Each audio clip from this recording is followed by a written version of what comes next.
Would you believe the Dallas Mavericks are title contenders once Kyrie is healthy? Yeah, if he gets back to the way he was playing last year, absolutely. I mean, look, Oklahoma City is the favorite, let's be honest. But if you're going to beat Oklahoma City, you have to have size and depth and star power, and the Mavericks will have that. And I can't wait to watch Cooper Flagg play with this team and how he might impact them. Absolutely, the Mavericks could consider themselves that if Kyrie gets healthy. Bobby, you agree? I do. I mean, certainly Kyrie is the big X factor here, but I look at their depth. I mean, when you go P.J. Washington or Najee Marshall or Caleb Martin, either Daniel Gafford or Derek Lively off the bench, that is a strong depth. And as we saw in the playoffs and the final, depth matters.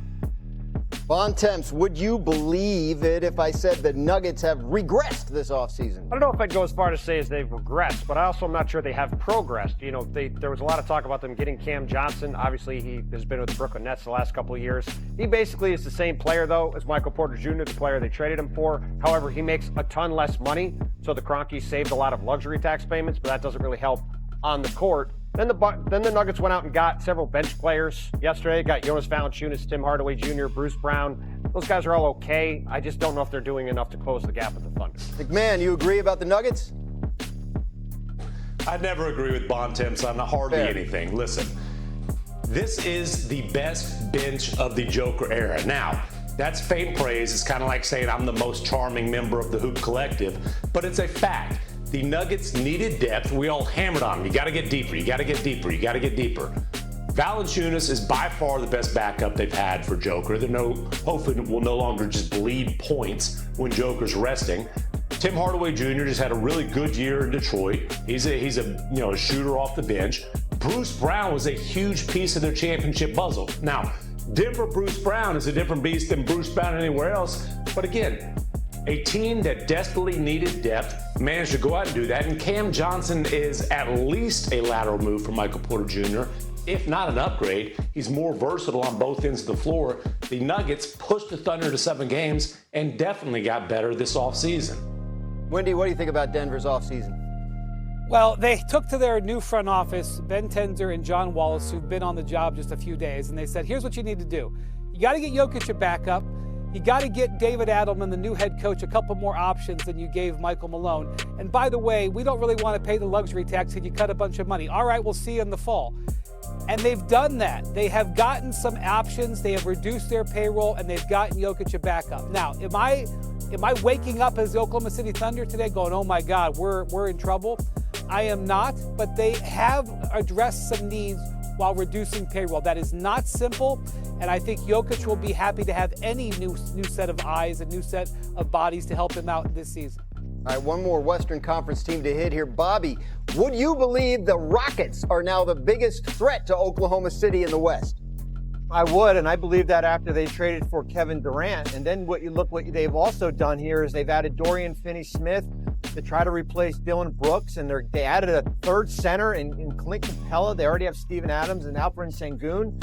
So yes, Houston certainly is, I would say, the threat to Oklahoma City in the Western Conference. The Durant trade is another thing that happened within the last 10 days in the NBA. It's been a pretty significant week and a half. Thunder still clear favorites to win the West, but there are 9 teams within 20-1 odds of them. As you can see here, teams like Houston and Denver have completely revamped their rosters, while other teams like the Timberwolves, Clippers, Mavericks have all made changes as well. So the West is jumbled. McMahon, I know you said you think the Nuggets have improved a ton this offseason. Who else has impressed you out west with their moves since the season ended? I mean, I definitely agree with Bobby on the Rockets. They went from a hopefully to a Hall of Famer as far as their go-to guy, moving Jalen Green, getting in Kevin Durant, who is still scoring at an elite level. And then they really did that while also leaning even further into their big, nasty, tough, physical, bully ball type of play. With Capella, if they want to play 2 bigs, whether Steven Adams needs to rest or not, they can do that. That's something that was very effective for them down the stretch. Durant's bigger than Green. Dorian Finney-Smith's bigger than Dylan Brooks. This is going to be one of the toughest teams, one of the best defensive teams, one of the best rebounding teams. They had a glaring lack of a go-to guy.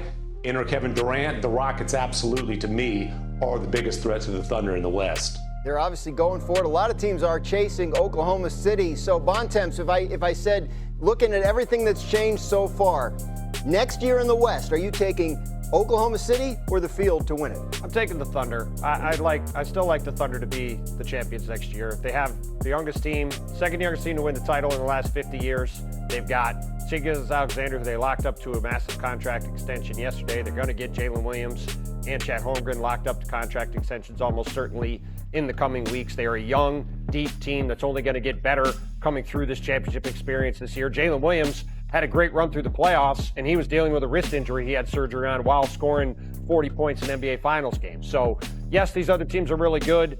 Yes, there's going to be a lot of challengers to Oklahoma City, but for the foreseeable future, I'm taking the Thunder and feeling pretty good about it. Bobby, two teams, as we've discussed, West contenders that I have not heard anybody say, Lakers and Warriors. Both teams with huge Hall of Fame caliber stars nearing the ends of their careers. Is either one of them anywhere near title contention right now? I don't. And how I look at both teams is if you were a marathon runner and you had Luka Doncic and Jimmy Butler on your roster, you got to the mile marker number 6 in the lead.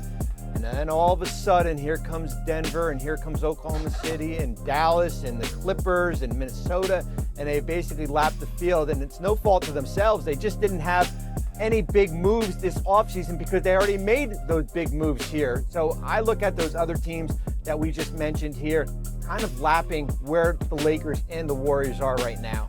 Yeah, that's rough. As somebody who ran marathons when he was younger, I know you got to get used to the concept of people running past you, but it still doesn't always feel great. Windy, do you agree about the Lakers and the Warriors? Yeah, the Lakers don't have a starting center yet. In fact, while we're at it, they don't have a backup center. Now, there's a couple of free agents on the market like DeAndre Ayton and Al Horford. They're in on them. The Lakers are having conversations about trading for a backup center, but they don't even have their starting lineup together yet. And I'm looking at Houston, and I'm looking at Dallas, and I'm looking at Oklahoma City, and I'm seeing a 10-man rotations built out totally ready to go. So I would say this. The big X factor is Luka Doncic. If Luka Doncic reports to the Lakers and plays an MVP season, which frankly we've been expecting him to win the MVP for 2 or 3 years now, then that's a game-changing situation because you still have LeBron James, who at the moment is ready to go for the Lakers. I don't know if he's excited about it, but he's ready to go. And you're going to have 2 All-NBA players. So the thing about it is that the Lakers need that. They're going to need Luka to be awesome and at the top of his game. And if he does that, we're going to be talking about the Lakers a lot. Let's be honest, we're going to talk about the Lakers a lot either way. But there's some things going for them. They finished 3rd in the West last year. This is not a team that is bereft of talent.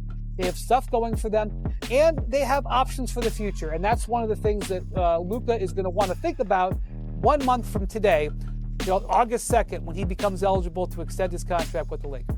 Yeah, Bontemps, I know we've talked a lot about the situation in LA being one where they're maybe building for the future around Luka. If that's the case, and they're not contenders this year, does that mean LeBron and Steph are done? Xin chào tất cả các bạn đã đến với kênh YouTube của mình.